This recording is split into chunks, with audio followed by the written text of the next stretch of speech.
ایک صحابی تھے حضرت سواد بن قارب رضی اللہ تعالیٰ عنہ، وہ کہتے ہیں کہ میری خواب میں یا ظاہراً مجھے ایک جن آ کے کہا کرتا تھا کہ جا کے نبی پاک صلی اللہ علیہ وسلم کا کلمہ پڑھ لے۔ ایک دفعہ بھی کہا، دو دفعہ بھی کہا، تین دفعہ بھی کہا، پھر میں سمجھ گیا کہ یہ صرف وہی خواب ہی نہیں ہے، اس میں کوئی اشارہ ہے، کوئی حقیقت ہے۔ جن کہتا تھا۔ تو آپ فرماتے ہیں میں جب کلمہ پڑھنے کے ارادے سے نبی پاک صلی اللہ علیہ وسلم کی بارگاہ میں حاضر ہوا تو رسول پاک صلی اللہ تعالیٰ علیہ وسلم نے فرمایا تجھے بھی مبارک ہو اور تجھے بھیجنے والے کو بھی مبارک ہو، تجھے بھی اللہ جزا دے اور تجھے بھیجنے والے کو بھی اللہ تعالیٰ جزا عطا فرمائے۔ اس سورہ مبارکہ کے بعد پھر سورہ محمد صلی اللہ تعالیٰ علیہ وسلم، سورہ محمد شروع ہوتی ہے۔ اس سورہ مبارکہ میں ترغیب جہاد، مجاہدین کو بشارتوں، منافقین کی صفات اور سازشوں اور مسلمانوں کو منافقین سے خبردار کرنے کا بیان ہے۔ غزوہ بدر سے پہلے اسلام کے تفصیلی جنگی قانون نازل نہیں ہوئے تھے۔ اس سورہ مبارکہ کی آیت نمبر 4 میں فرمایا کہ جب جنگ ختم ہو جائے اور مسلمانوں کو غلبہ حاصل ہو جائے تو جنگی قیدیوں کے ساتھ 3 طرح کا سلوک کیا جا سکتا ہے۔ مسلمانوں کے پاس جو جنگی قیدی ہوں گے ان کے ساتھ 3 قسم کا سلوک کیا جا سکتا ہے۔ سورہ محمد کی آیت نمبر 4 میں اس کو بیان فرما دیا۔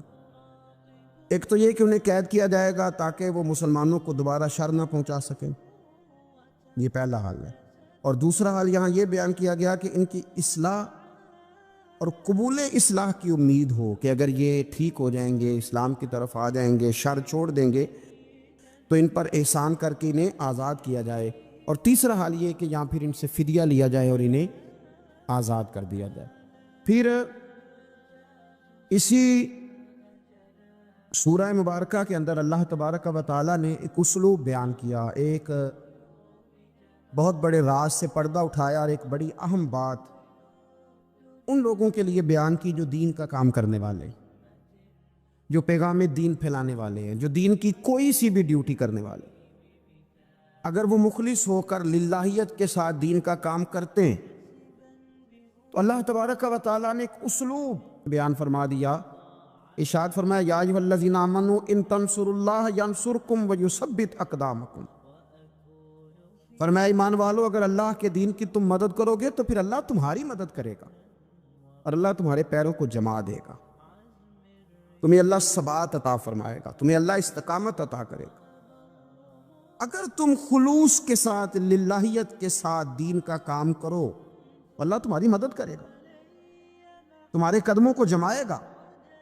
لیکن اگر اس کے اندر تمہارے ذاتی مفادات ہیں، اگر اس کے اندر تم نے نام دین کا لیا ہے اور تم اس سے کما دنیا رہے ہو، رسول کائنات صلی اللہ تعالیٰ علیہ وسلم نے فرمایا جس شخص نے دین کا علم اس لیے حاصل کیا کہ وہ علماء سے بحث کرے گا یا جاہلوں پہ روب جمائے گا، اسے تو اللہ جنت کی خوشبو بھی عطا نہیں کرے گا۔ تو اگر تم اللہ کے دین کی مدد کرو، غلبہ دین کے لیے اپنا کردار ادا کرو، نفاذ دین کے لیے جد و جہد کرو گے تو اللہ تمہاری مدد کرے گا، اللہ تمہارے حال پہ رحم فرمائے گا، اللہ تمہارے لیے آسانیاں کر دے گا۔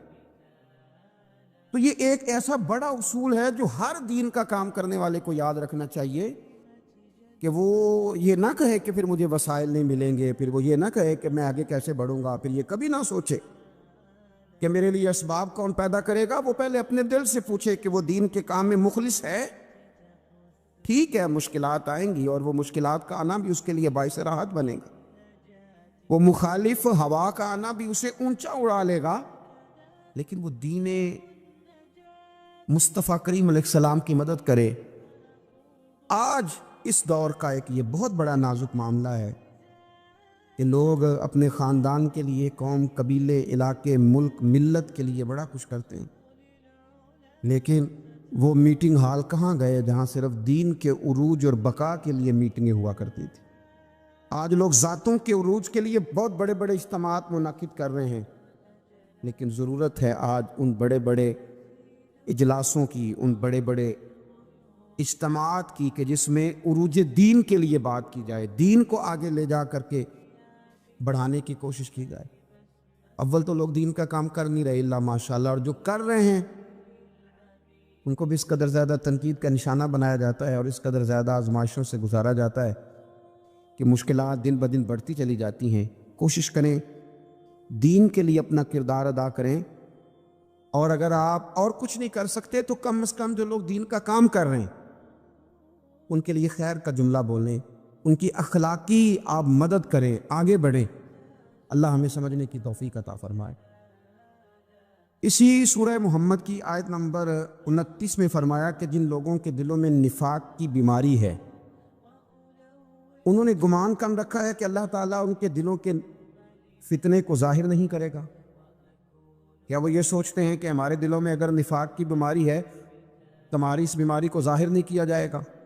حضرت انس بن مالک رضی اللہ تعالیٰ عنہ فرمایا کرتے تھے کہ سورہ محمد کی اس آیت کے نازل ہونے کے بعد پھر کوئی بھی منافق چھپا نہیں رہا، جتنے منافقین تھے سارے ظاہر ہو گئے، ظاہر کر دیے گئے۔ اللہ تبارک و تعالیٰ نے پھر ان کے پردے کھول دیے۔ اس سے آگے پھر سورہ فتح شروع ہوتی ہے۔ اس صورت میں فتح مکہ کی بشارت بھی ہے، بیت رضوان بھی ہے، نبی پاک علیہ السلام کی تعظیم و توقیر کرنے اور منافقوں کے دلوں کے احوال کا بیان بھی ہے۔ اسی سورہ مبارکہ کے اندر اللہ تبارک و تعالیٰ نے ارشاد فرمایا کہ انا ارسلناک شاہدا و مبشرا و نذیرا، اے محبوب بے شک ہم نے آپ کو گواہ بنا کے بھیجا ہے، خوشخبری دینے والا اور ڈر سنانے والا بنا کے بھیجا ہے۔ یہ شانیں آپ کو دی ہیں لتؤمنوا باللہ ورسولہ، تاکہ لوگ اللہ پہ بھی مان لائیں اور اللہ کے رسول پہ بھی مان لائیں، وتوزروہ وتوقروہ، اور اے محبوب علیہ الصلوۃ والسلام پھر وہ آپ کی تعظیم اور توقیر کریں، وتسبحوہ بکرۃ واصیلا، پھر صبح و شام وہ اللہ کی پاکی کا بیان کریں۔ ہم نے آپ کو شانیں دی ہیں تاکہ لوگ ایمان لائیں اللہ رسول پر، وتوزروہ وتوقروہ، اور آپ کی تعظیم اور توقیر کریں، تاکہ وہ ان کی یعنی نبی پاک صلی اللہ تعالی علیہ وسلم کی تعظیم اور توقیر کریں۔ یاد رکھیں دین کا کام کیا جائے، دین پڑھا جائے، لیکن استاد کی تعظیم نہ کی جائے۔ وہ کام ضرور ہوتا ہے لیکن اس میں لذت نہیں ہوتی، کام ضرور ہوتا ہے پر کیفیات سے خالی ہوتا ہے۔ صحابہ کرام علیہم رضوان دین کا کام بھی کرتے تھے، بڑی بڑی مشکلات میں بھی رہتے تھے، لیکن نبی پاک صلی اللہ تعالی علیہ وسلم کی تعظیم بھی انہیں ہمیشہ یاد رہتی۔ ہر موقع پر جنگ ہو، صلح ہو، امن ہو، گھر ہو، سفر ہو، حضر ہو، ہر موقع پر انہوں نے رسول کائنات صلی اللہ تعالی علیہ وسلم کی تعظیم کا خیال رکھا۔ ادب مصطفیٰ صلی اللہ علیہ وسلم ایک منٹ کے لیے نہیں بھلایا۔ جب ایمرجنسی کے حالات ہوتے ہیں نا تو اس وقت کئی دفعہ مشکل ہوتی ہے، انسان کے لیے تعظیم کرنا مشکل ہو جاتا ہے ایمرجنسی کے حالات میں۔ یہاں اگر میرے کپڑے کو آگ لگ جائے تو آپ حضرت صاحب، علامہ صاحب، پیر صاحب، قبلہ نہیں کہیں گے، آپ کہیں گے محترم آگ لگ گئی ہے۔ اس موقع پر آداب کرنا ایمرجنسی میں یہ انسان کو یاد ہی نہیں رہتا۔ لیکن غار ثور میں جناب ابو بکر صدیق رضی اللہ تعالیٰ عنہ کے پیر کو جب سانپ نے ڈسا تو اگر آپ سیرت کی کتابیں اٹھا کے دیکھیں، نبی پاک علیہ السلام نے پوچھا کیا ہوا؟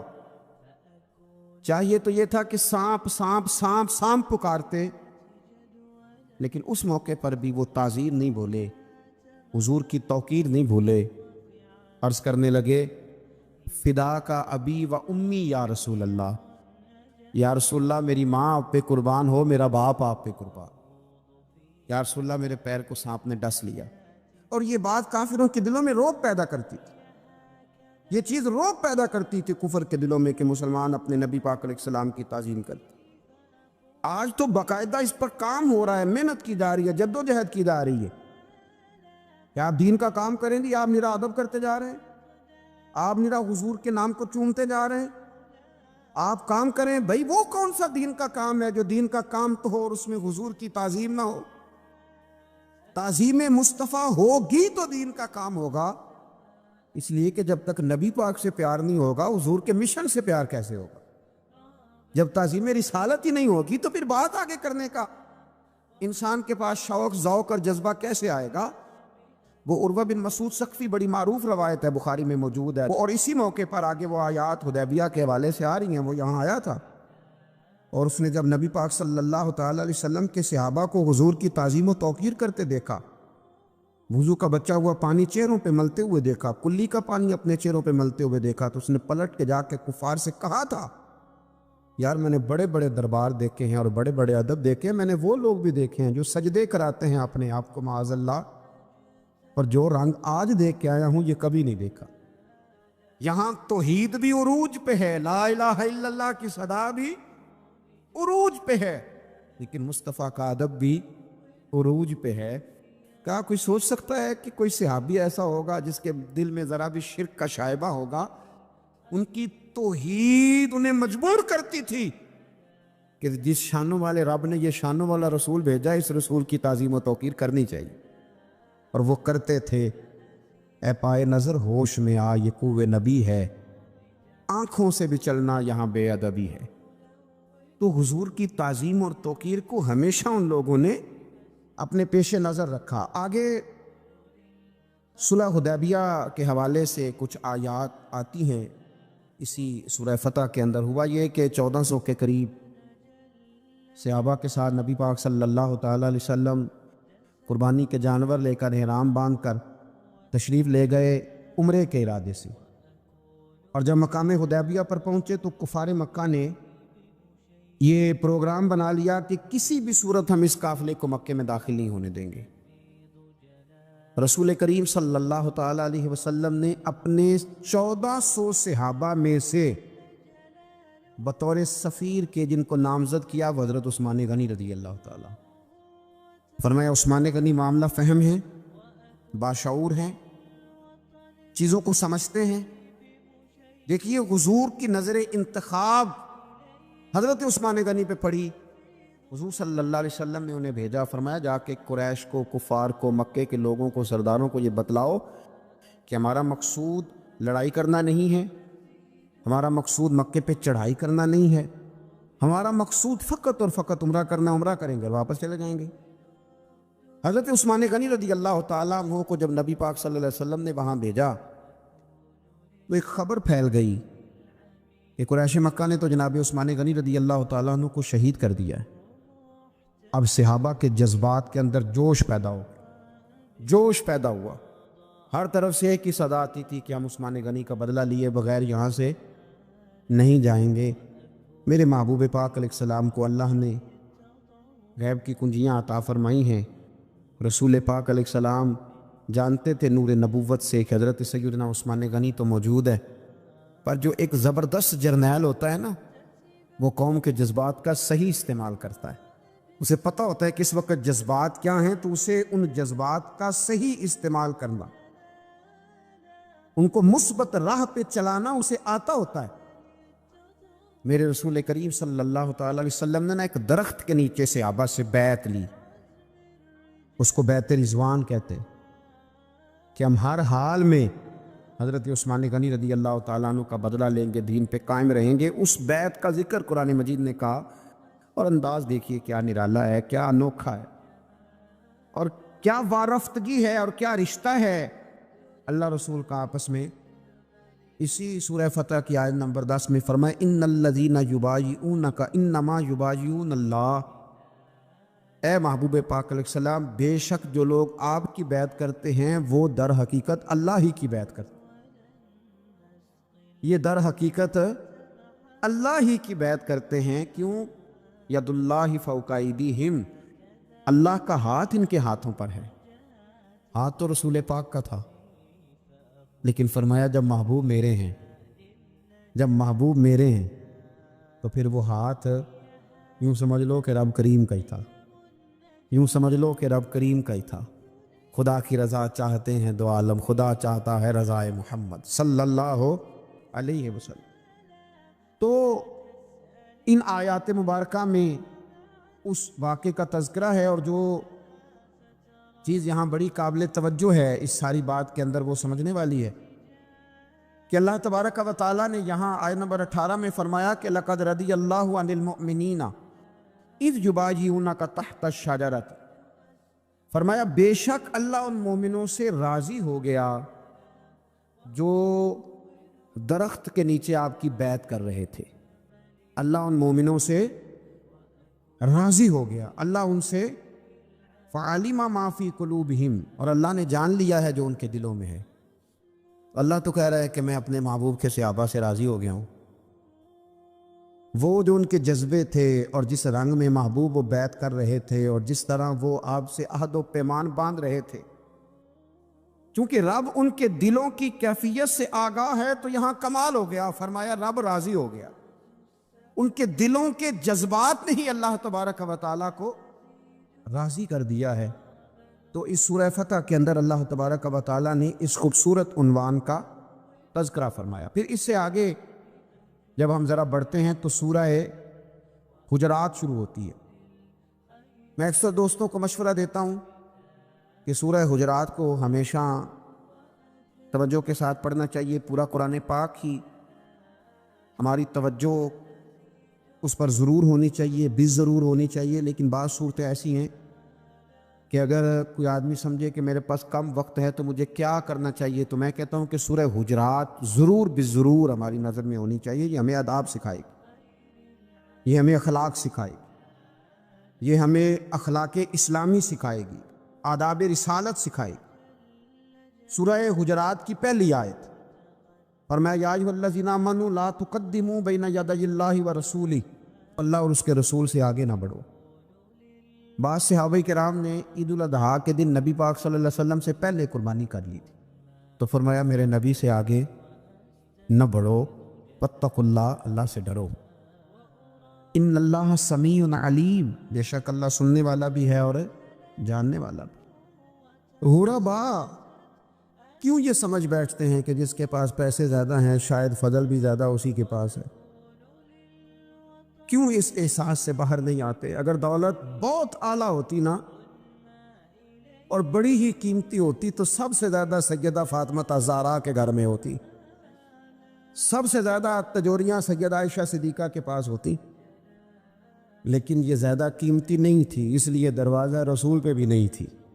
تو اسی طرح کا معاملہ کچھ لوگوں کا ہے. میں نے اپنی زندگی میں یہ دیکھا ہے کہ مذہبی ماحول سے وابستہ لوگ کئی دفعہ بڑے پریشان ہو جاتے ہیں کہ میں تو مولوی صاحب ہوں, اور محلے کا مولوی بنا کے جب کسی کو رکھا جاتا ہے تو بیچارہ ویسے بھی پریشان ہو جاتا ہے. اس کی ذمہ داری ہوتی ہے کہ تو نے وقت پہ جنازہ پڑھانا ہے, ٹائم پہ کل پہ آ جانا, 10ویں پہ وقت پہ پہنچنا, غیر حاضر نہ ہونا.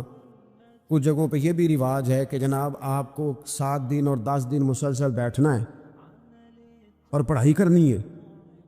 وہ آہستہ آہستہ آہستہ آہستہ بچے احساس کا شکار, یعنی قرآن شریف پڑھنے والے بچے اور کتاب و سنت کی تعلیم حاصل کرنے والے بچے, لیکن انہیں یہ کہا جاتا ہے کہ چلو فلانی جگہ قرآن پاک پڑھنے چلتے, قرآن پڑھنے جا رہے. قرآن انقلاب کی کتاب ہے, قرآن بندے کو عروج دیتا ہے. لیکن ان بچوں کی ذہنی ساخت یہ بنائی جا رہی ہے کہ چلو قرآن پاک پڑھنے چلتے ہیں, وہاں بریانی ملے گی کھانے کو, گوشت ملے گا کھانے کو.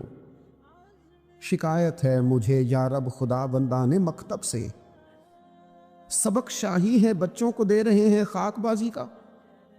اتنی چھوٹی جب آپ کسی کی سوچ بنا دیتے ہیں تو پھر وہ آپ کہیں کہ وہ انقلاب برپا کرے, وہ کوئی بڑا کارنامہ سر انجام دے, یہ ہوتا نہیں, ممکن نہیں ہوتا. جب آپ آہستہ آہستہ کر کے احساس کمزوری کے نیچے دبتے چلے جاتے ہیں, دبتے, حالات خراب ہو جاتے ہیں. ہمارے بزرگ ہمیں کہا کرتے تھے کہ مولوی ہونا کوئی تانا ہے, اور ہم نے حالات بدلتے دیکھے. ایک ٹائم ایسا تھا کہ مولوی ہونا لوگ تانا سمجھتے تھے. ہمیں بھی کہتے مولوی صاحب ادھر آئیں, آپ کو دیانتداری سے کہتا ہوں ہم نے وہ دور بھی انجوائے کر کے گزارا ہے. جے کسی ایک باری مولوی آکھے تو انہوں آکھے یار کوئی پریشانی والی گل ہے, شکر ہے اسی مولوی ہیں, یہ کوئی پریشانی ہے, آپ کیوں پریشان ہو گئے؟ مولوی کسی تانے مینے کا نام ہے. اور پھر وہ جو کل تک کہہ رہا تھا نا کہ او ہو تسی تو مولوی بن گئے ہو, پھر ہم نے وہ دور بھی دیکھا. اس نے کہا یار 2 منٹ کھڑا ہو تیرے ساتھ تصویر بنانی ہے. وہ دور بھی دیکھا, یہ دور بھی دیکھا. تھوڑا سا نا اپنی زندگی کے اندر خودداری, عزت نفس, وقار, اسلام عروج دیتا ہے بندے کو. مسلمان تیزی سے دبتے چلے جاتے ہیں، دبتے چلے جاتے ہیں۔ ملک کے شام کا بندہ آ گیا حضرت عمر کو ملنے، اس نے آتے ہی پوچھا تمہارے بادشاہ کا محل کہاں؟ انہوں نے کہا جی ہمارے بادشاہ کا محل نہیں ہوتا، ہمارے ہاں لوگوں نے سمجھ لیا نا کہ روب شاید کپڑوں کا ہوتا ہے، روب شاید گاڑیوں کا ہوتا ہے، بنگلوں کا ہوتا ہے، بہت بڑی کوٹھی کا روب ہوتا ہے۔ اور نہیں بھائی، روب تو بندے کے کردار کا ہوتا ہے، اس کے افکار کا روب ہوتا ہے، روب اس کے اونچے خیالات کا ہوتا ہے۔ کہاں ہے آپ کے بادشاہ کا محل؟ تو نے کہا محل شہل تو کوئی نہیں، مسجد میں ہوں گے امیر المومنین۔ بندہ کہتا ہے میں سوچ میں پڑ گیا کہ جس کے نام سے میرا بادشاہ کانپتا ہے وہ مسجد میں ہوگا، گن میں نہیں کوئی نہیں، ہٹو بچوں کوئی نہیں، ادھر ادھر ہی کوئی نہیں، پہرے دار ہی کوئی نہیں۔ مسجد میں جا کے پوچھا جناب عمر، کہنے لگے ادھر ہی تھے۔ کدھر ہیں بھائی حضرت؟ وہ کدھر ہیں بھائی؟ کدھر ہی تھے؟ کہنے لگا میں حیران ہو گیا، یہ بادشاہ کی بات ہو رہی ہے۔ ایک صاحب کہنے لگے وہ کھجوروں کے باغ کی طرف جا رہے تھے، کہتے میں کھجوروں کے باغ میں گیا تھا، ایک بندے سے پوچھا امیر المومنین، کہنے لگا وہ سامنے کی طرف جا رہے تھے، ادھر گیا۔ ایک بندے سے پوچھا کہاں ہے وہ شخص، اس کی 24 لاکھ مربع میل پہ حکومت ہے، کہاں ہے وہ شخص جو مدینے میں بیٹھ کے نعرہ لگاتا ہے تو کیسر و کسرا کانپ جاتے؟ وہ بندہ کدھر ہے کہ جس کی بات جگہ جگہ ہوتی ہے، جس کا تذکرہ سنا ہے کہ اسے دیکھ کے شیطان بھی رستے بدل جاتا ہے؟ انہوں نے کہا وہ دیکھ رہے ہو کھجور کے درخت کے نیچے کنویں کے ساتھ مٹی کا ڈھیلا تکیے کی جگہ رکھ کے وہ جو تامت باندھے کرتا پہنے سویا ہے وہی تو فاروق اعظم ہے۔ وہ شخص کہتا ہے عمر سوئے تھے، شیر جو ہوتا ہے، شیر کبھی سو بھی جائے نا تو لوگ پھر بھی خوف کھاتے ہیں، اور اس کے جاگنے کا خوف کھاتے ہیں کہ یہ کہیں جاگ نہ جائے۔ شیر جو ہوا، کہتے ہیں حضرت عمر سوئے تھے اور میں قریب گیا تو میرے وجود پہ روب طاری ہو گیا، روب، اور میری زبان سے بے ساختہ یہ جملے نکلے کہ عمر تو انصاف کر کے سویا ہے نا، تو مٹی کے ڈھیلے پہ بھی تجھے سکون کی نیند ہے۔ خودداری، وقار، عزت، یہ احساس کمتری سے باہر نکلیں۔ ہم نے اپنے بچوں کو مسل ڈالا ہے، وہ تسی ماڑے دے بچے ہو، تسی تو نہیں نہ آگے جا سکتے، وہ اسی غریب لوگ نہ بیٹے تو فلانے کے ساتھ نہ جایا۔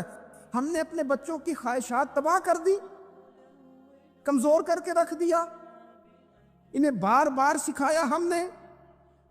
خوددار تھا وہ باپ جس کی تھوڑی سی آمدن تھی، پر وہ گرمیوں میں اپنے پتر سے کہتا تھا پتر بڑولے میں دانے ڈال دیے ہیں، تمہاری ماں نے مرتبان میں اچار ڈال دیا ہے، لو اب ساری گرمیاں پرواہ کوئی نہیں۔ وہ خوددار لوگ تھے۔ لیکن آج یہ دین غالب ہونے کے لیے آیا ہے، مسلمان نے غالب ہونا ہے۔ یہ تھوڑا اپنی ذات سے اٹھ کر جب سوچے گا نا، بڑی بات کرے گا، بڑی بڑی سوچ پیدا کرے گا، بڑا اس کا مزاج ہوگا، کھلا اس کا دل ہوگا، تو پھر نا یہ ذرا سر اٹھا کے جیے گا۔ قرآن مجید کی جو ہے کریمہ میں نے تلاوت کی، اللہ کریم نے فرمایا هو الذی ارسل رسولہ بالہدی ودین الحق، فرمایا وہ قادر مطلق ہے جس نے اپنے رسول کو ہدایت اور حق دے کے بھیجا ہے۔ دو چیزیں دے کے بھیجا ہے، ہدایت اور حق۔ کتاب ہدایت اور حق حضور لے کے آئے۔ کس لیے بھیجا ہے؟ کہ نرا تسبیح پڑھیں اور سو جائیں، نرا جناب عبادت کریں اور آرام کریں، نرا جناب تلاوت کریں اور آرام کریں؟ نا، هو الذی ارسل رسولہ بالہدی ودین الحق، وہ رب ہے جس نے اپنے نبی کو، اپنے رسول کو ہدایت اور حق دے کے بھیجا ہے۔ کیوں؟ کہ لیظہرہ علی الدین کلہ، تاکہ اس دین کو تمام دینوں پر غالب کر دے، اس کو غالب کرے، ہر دین پر یہ دین چھا جائے۔ ولو کرہ المشرکون، اگرچہ مشرکوں کو یہ بات بری ہی لگے، نا پسند آئے، کسی کو نہیں آتی۔ لیظہرہ علی الدین کلہ، یہ دین غالب ہونے کے لیے آیا۔ غالب، تو نماز بھی پڑھ، عبادت بھی کر، لیکن یہ بھی خیال رکھ کہ دنیا میں نماز والے نبی کا نظام بھی قائم کرنا ہے۔ تیرے پاس نری مسجد نہیں ہونی چاہیے، حکومت بھی ہونی چاہیے۔ مسلمان کے ہاتھ میں نری تسبیح نہیں ہوگی، یہ انان حکومت بھی چلائے گا۔ اس کے اندر خودداری ہوگی۔ حضرت عمر تہجد بھی پڑھتے تھے اور سویرے حکومت بھی کرتے تھے۔ حضرت صدیق اکبر ساری رات مدینے والے کی یاد میں رویا بھی کرتے تھے، اور صبح اٹھ کر تلوار لے کر نبی پاک علیہ السلام کی ختم نبوت کے منکروں کے خلاف جہاد بھی کیا کرتے تھے۔ جب تک اپنے مزاج میں وہ شوق نہیں پیدا ہوتا کہ دین کو غالب کرنا ہے، جد و جہد کرنی ہے، کوشش کرنی ہے، بڑا سوکھا ہے ہمارے لیے بھی، آرام سے نماز پڑھیں، نفل پڑھیں، عبادت کریں، اور ویسے بھی اسے لوگ زیادہ بڑا پیر سمجھتے ہیں جس کی تسبیح زیادہ لمبی ہو۔ وہ زیادہ بڑا پیر ہوتا ہے جس کی پگڑی ذرا زیادہ بڑی ہو، جبہ تگڑا پہنے، اجرے کے اندر رہے، باہر نہ نکلے، اور اندر جائیں 2 منٹ کے لیے حضرت کی زیارت کریں، باہر آ جائیں، بس چھٹی، وہ زیادہ پیری مریدی ہو جاتی ہے۔ پیر تو بولتا ہی نہیں۔ وہی ہے تیرے زمانے کا امام برحق، اقبال کہنے لگے وہی ہے تیرے زمانے کا امام برحق، جو تجھے حاضر و موجود سے بیزار کرے اور موت کی شکل میں دکھلا کے تجھے جلوہ یار، زندگی تیرے لیے اور بھی دشوار کرے، تو تیرا جینا مشکل کر دینا، وہ تیرے زمانے کا امام برحق ہے، تیرے لیے زندگی دشوار کر۔ یہ کیا بات ہوئی کہ ٹھیک ہے جناب آپ موج کریں جو دین غالب ہونے کے لیے آیا، دین کے مزاج میں غلبہ ہے، دین کی طبیعت میں غلبہ ہے، دیندار چھا کے وقت گزارا کرتے ہیں۔ اللہ تعالیٰ نے اس دین کے اندر وہ قرار دیا ہے، وہ وسعت دی ہے، وہ درد دیا ہے، وہ ذوق دیا ہے۔ اپنے اندر سے وہ بت توڑ ڈالے جو بت مایوسی پھیلاتے، ان جگہوں سے نکل آئے جہاں انسان کمزور پڑتا ہے، اٹھ باندھ کمر کیوں ڈرتا ہے، پھر دیکھ خدا کیا کرتا ہے۔ آگے کی طرف دیکھیں، آگے کی طرف دیکھیں، میرے نبی اکرم صلی اللہ تعالیٰ علیہ وسلم نے فرمایا حالات جتنے بھی خراب آ جائیں، ماحول جتنا بھی بگڑ جائے، امت پر دشواری جتنی بھی آئے، حضور علیہ الصلوۃ والسلام نے فرمایا ہے یہ دین اسلام ہے، یہ مسلم کے لفظ ہیں، حضور فرماتے ہیں یہ دین ہمیشہ قائم رہے گا، اور فرمایا ایک جماعت ہوگی پوری میری امت کی جو دین اسلام کے دفاع میں کام کرتی رہے گی، جد و جہد کرتی رہے گی، کوشش کرتی رہے گی، ہمت کرتی رہے گی۔ میرے عزیز حضور نے فرمایا ہمیشہ یہ دین قائم رہے گا، اور ایک جماعت ہمیشہ اس دین کے لیے کام کرتی رہے گی۔ اور میرے نبی پاک علیہ السلام نے فرمایا 100 سال کے بعد تو اللہ ضرور اس امت میں ایک ایسا شخص پیدا کرے گا، یہ ابن ماجہ میں حدیث موجود ہے، جو اس دین کی نئے سرے سے تجدید کر دے گا۔ وہ لوگ آتے رہے، جب حالات بڑے بگڑے تو حضرت عمر بن عبدالعزیز آ گئے، حالات کا رخ بدل کے رکھ دیا۔ پھر معاملات بڑے بگڑے تو امام شافعی جیسے لوگ آ گئے، غوث اعظم جیلانی جیسے لوگ آ گئے، حالات بڑے بگڑے تو شیخ عبدالحق محدث دہلوی جیسے لوگ آ گئے، ہندوستان میں جب ماحول بڑا کٹھن ہوا تو اعلیٰ حضرت فاضل بریلوی جیسے لوگ آ گئے۔ ہر صدی کے سرے پر اللہ تعالیٰ ایک مجدد بھیجے گا، حضور کا وہ غلام دین کو نئے سرے سے تازہ کرے، دین کے چمن میں ہمیشہ بہار رہے گی، ہمیشہ نورانیت رہے گی، ہمیشہ نور علی نور رہے گا۔ یہ کام صرف کرنے کا کام کیا ہے، یہ دین تو پھلے گا پھولے گا، جو آگے بڑھ کے خدمت میں حصہ ڈال لے گا نا وہ اپنا نفع کرے گا۔ یہ قرآن پاک ہے، یا ایھا الذین آمنوا ان تنصروا اللہ ینصرکم ویثبت اقدامکم۔ اللہ فرماتے ہیں لوگو اگر تم اللہ کے دین کی مدد کرو گے نا تو اللہ تمہاری مدد کرے گا، ویثبت اقدامکم، اور تمہارے قدم جما دے گا، تمہیں استقامت دے، تم آگے۔ اور دین کی مدد صرف پیسوں سے نہیں ہوتی۔ وہ شخص سمجھے کہ فقط مال سے مدد ہوتی ہے، جب آپ وقت پر آ کر مسجد میں جمعے کی نماز ادا کرتے ہیں تو یہ بھی آپ دین کی خدمت ہی کرتے ہیں، جب آپ دینی اجتماعات کی رونق بڑھاتے ہیں تو یہ بھی آپ دین کی خدمت ہی کرتے ہیں، جب آپ کسی دین کے طالب علم کا حوصلہ بڑھا دیتے ہیں نا بیٹے بڑی بات ہے قرآن پڑھتے رہنا، یہ بھی آپ خدمت ہی کرتے ہیں، جب آپ دین کے بارے میں کسی جگہ بیٹھ کے اچھی بات کر دیتے ہیں یار اللہ کا فضل ہے ہمارے دین میں یہ خیر اللہ نے رکھی، یہ بھی آپ دین کی مدد ہی کرتے ہیں۔ آپ کسی بھی جگہ کسی بھی حوالے سے دین کے لیے کوئی بھی پیغام دیتے ہیں، کوئی بھی بات کرتے ہیں تو آپ دین کی یہ ساری خدمات دینیاں ہیں، یہ سارا درد ہے، یہ سارا ذوق ہے۔ ہم اپنا اپنا حصہ جس طرح بھی ملا سکے دین کی حمایت میں، دین کی مدد میں، جہاں کوئی ایسی بات ہو رہی ہو وہاں ہم دفاع کے لیے کھڑے ہو جائیں۔ ہر شخص اپنے اپنے مقام پر دینی ابلاغ میں، دین کی تبلیغ میں اپنا کردار ادا کرے۔ ایک جملہ کوئی بول دے نا رسول پاک کے دین کی مدد میں، ایک جملہ، یعنی کسی کو صرف اتنا کہہ دینا کہ یار تو اپنے بیٹے کو، تیرے 5 بیٹے ہیں، ایک کو قرآن مجید کا عالم ہی بنا دے، تو کہہ کے چلا گیا اور تو تیری وجہ تجھے خبر بھی نہیں کہ شاید اس نے تیری وجہ سے اسے داخل کرایا ہے، لیکن وہ اگر آ گیا پڑھ گیا تو دیکھ تجھے اجر اللہ کتنا عطا فرمایا۔ آتا جملہ بول کے دین کے معاملے میں معاون بنے، کوئی خیر کا لفظ بول کے معاون بنے۔ ہم نہ ہمت نہیں کرتے، ہم کہتے ہیں وہ فلانا کرے گا، بڑا آدمی کرے گا، مولانا کریں گے، پیر صاحب کریں گے، اپنا اپنا حصہ، اپنی اپنی خیر۔ حضرت عمر نے بھی بڑا کام کیا ہے دین کی خدمت میں، پر سیدنا بلال کی خدمت کا کوئی انکار کر سکتا ہے؟ ڈیوٹی حضرت صدیق اکبر کی بھی زیادہ ہے، پر جناب سلمان فارسی کی خدمت کا انکار کیا جا سکتا ہے؟ ہر ایک نے کام کیا، ہر نقطے کا اپنا عروج ہے، اپنی اور یہ دین غالب ہوگا، غالب۔ یہ مت سمجھیں تھوڑے سے حالات کمزور آئے ہیں اور تھوڑا سا مسلمان محکوم ہوئے ہیں مالی اور اپنی کوتاہیوں کی وجہ سے ہوئے، اپنی غلطیوں کی وجہ سے ہوئے، اپنے اعمال کے سبب ہوئے، تو ڈر ڈر کے نہ جئیں۔